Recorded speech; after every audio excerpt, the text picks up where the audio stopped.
Almost all the advice out there for caregivers is about managing tasks and schedules, but you can't organize your way out of bone-deep exhaustion. You've been trying to find a better system, but what you really need is a new perspective. But working in healthcare and now in primary caregiving, I've seen it from both sides of the stethoscope. Systems are great, but if you don't allow them in, then there's no amount of structure that will help. I'm going to share one permission today that helped me with my needs and my wants and helped me to not be exhausted. In this video, I'm breaking down 3 truths that every exhausted caregiver needs to hear today. Before we go any further, let me introduce myself. My name is Kathy, and I'm a former physician and current caregiver.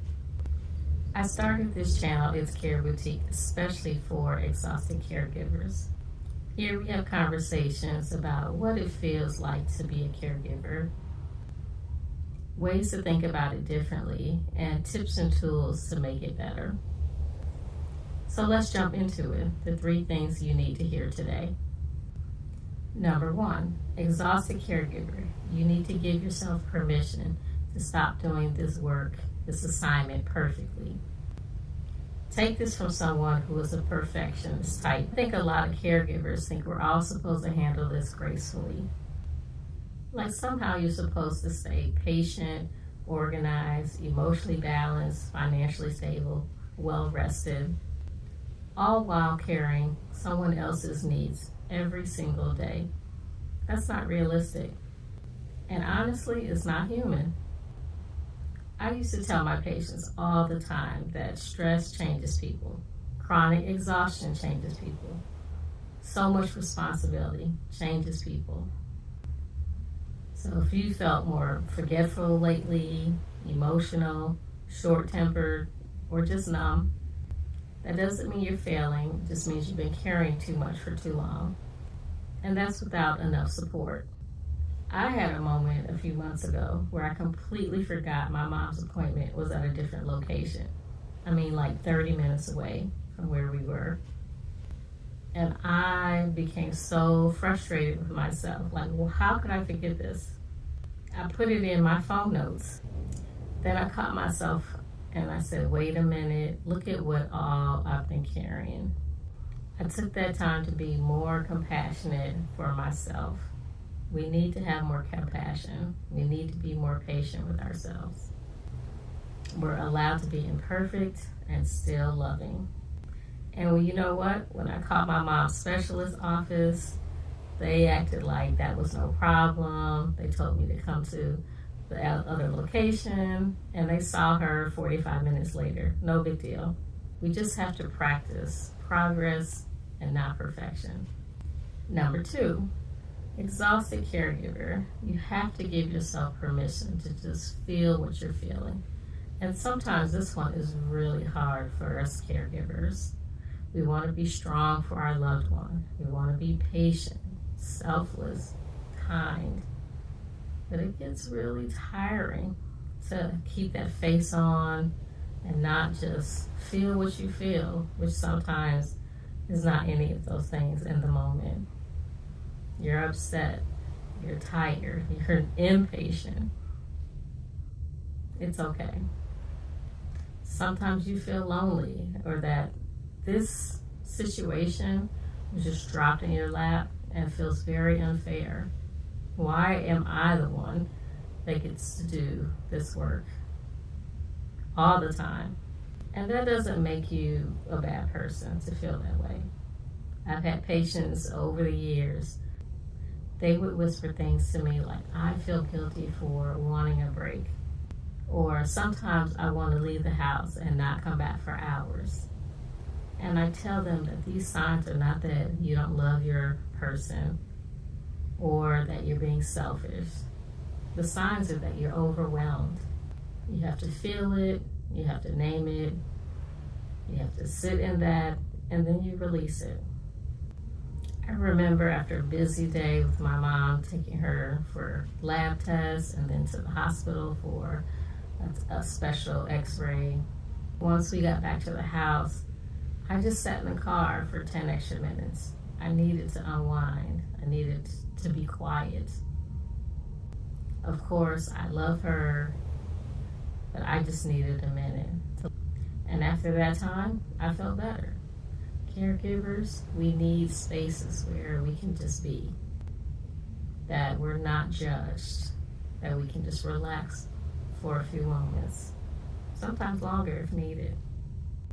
So let me say this clearly. You are allowed to feel tired, and just sit in that.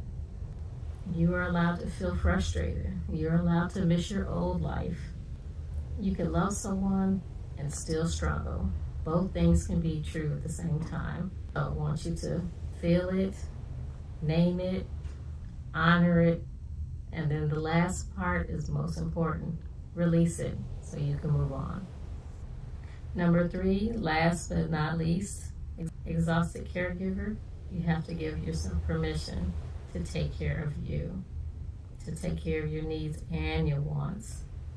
This one especially hits me hard, and I knew I had to make some changes. I used to think that rest had to be earned. I needed to finish every task.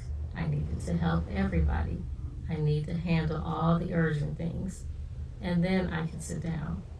But caregiving has a way of never-ending needs. There always will be one more call, one more form, one more appointment, one more thing to manage. And if you wait until everything is done before caring for yourself, you'll never get to you. This is what I wanted to tell you. This happened to me when I realized I was running around just on adrenaline and hyped up on cortisol. I was stressed out. I wasn't sleeping well. I was running around. I wasn't really present.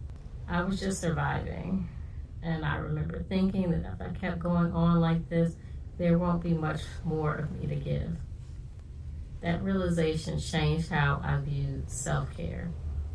That it's not just a word or noun, that it's a verb. Self-caregiving. Not as selfishness, but as maintenance. Small things, big things, medium things, right now before my loved one things. It's like putting gas in your car so you won't end up stranded on the side of the road and then needing to call AAA. And honestly, some caregivers watching this know exactly what I mean. Sometimes taking care of you looks very small, 5 minutes. Sometimes it's an hour or a day. So go sit outside just to be in a different environment. Sit in the sun. Go heat up your coffee for the 3rd time and drink it so it won't get cold again.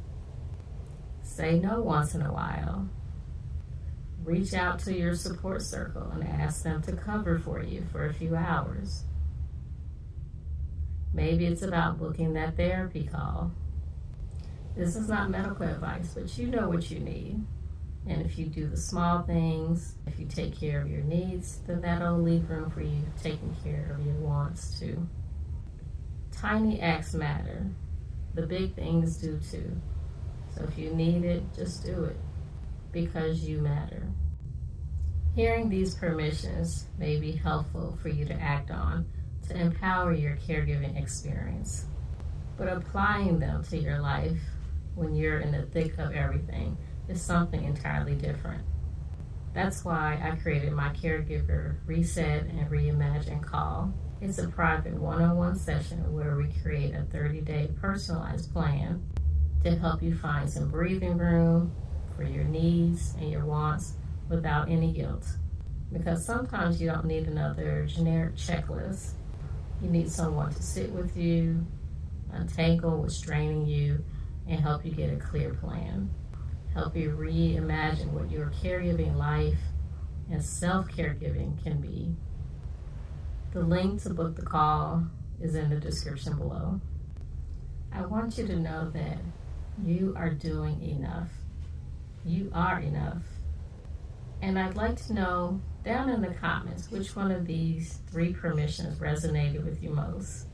And if you're looking for real conversations, honest talk, then like and subscribe to this channel so you won't miss it, and it'll be shared with other caregivers. I appreciate it.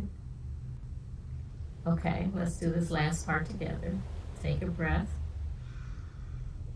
release, and say this with me. It's always a good time to take care. I'll see you in the next one.